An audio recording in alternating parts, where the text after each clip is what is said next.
السلام علیکم ورحمۃ اللہ وبرکاتہ۔ دیکھیے، ہم اس کے ایکسپلینیشن سے پہلے ہم اللہ کا لاکھ درجے شکر ادا کرتے ہیں کہ اللہ تعالیٰ نے ہم کو آنکھ اور کان جیسی عظیم نعمت سے نوازا ہے۔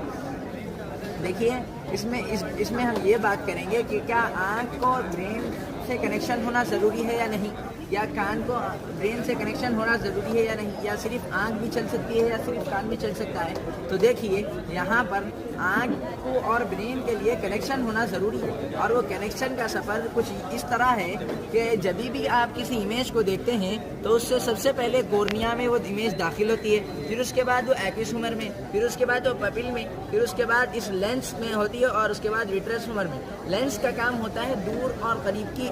شناخت کرنا، اور اس کے بعد وٹرس ہیومر یہ روشنی کا کام کرتا ہے، اور اس کے بعد یہ ریٹینا ہے۔ اس کی مدد سے ریٹینا یہ بہت امپورٹنٹ ہے آئی میں، اور اس کے بعد اس آپٹک نرو کے ذریعے وہ جو امیج رہتی ہے وہ برین میں جاتی ہے، تب جا کر ہمیں سمجھ میں آتا ہے کہ ہم نے آنکھ سے کیا دیکھا ہے۔ تو یہاں دیکھیے، اللہ تعالیٰ کی قدرت کو یہاں پر غور کریے کہ اللہ تعالیٰ ایک امیج کو ان 7 مراحل سے گزار کر برین میں اتنی ملی سیکنڈ کی بھی دیر نہیں لگتی ایک امیج کو وہاں جانے کے لیے۔ تو یہاں اللہ تعالیٰ کی قدرت پر غور کریے کہ اللہ تعالیٰ کتنی جلدی، یعنی ملین سیکنڈز کے برابر وقت نہیں لگ رہا، اتنے ہی وقت میں ہم آنکھ سے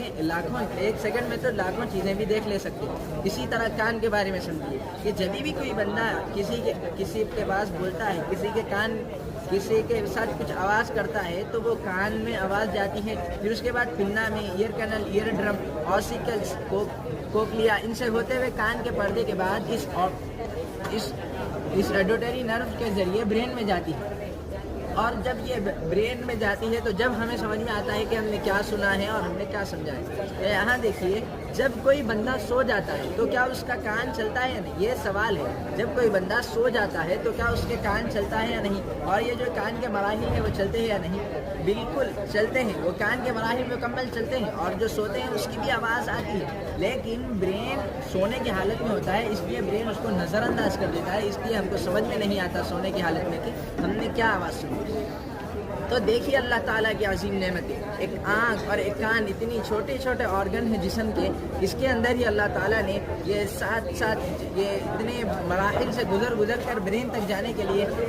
کیا بہترین نظام بنایا